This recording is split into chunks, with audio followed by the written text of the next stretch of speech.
Assalamualaikum урматтуу Жалал Абад шаарынын тургундары жана мыймандары, коноктору, достор, хейтерлер, подписчиктер, Жарандар каналынын мына кайра эле Ленин көчөсү, центр, мына көрүп атасыңар. Нагим Айтматовдон почти башталып атат. Пробка азыр тарап кетти. Бир аз тарап кетти. Себеп көрүп атасыңар.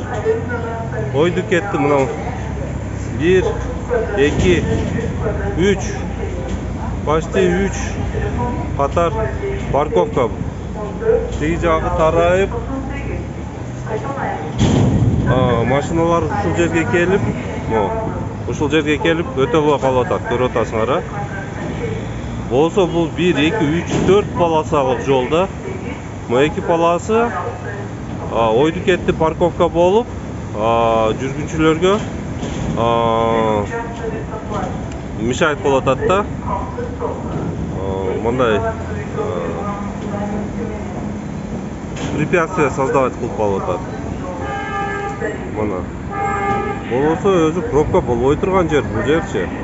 Мына таксисттер, инкассаторлор, базарга келгендер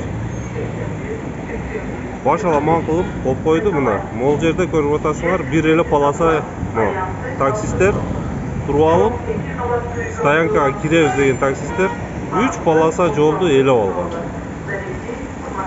Мына барып бул жактан 4 полоса жол 2 полосага айланды.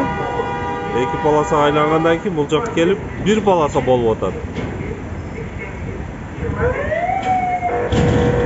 Буну эч ким карабайт эмнегедир. Эми башка күндөрү коюп коет бир экипаж, ошондо более-менее. ГАИ жок болуп калган күнү бардак башталат.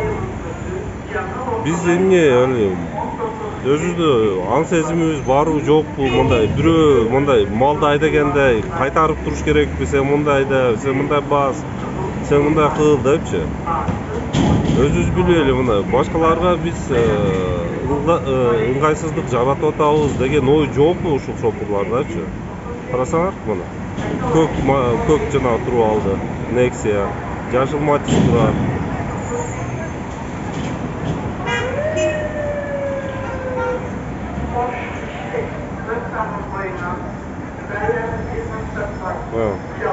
Дайыма ушундай.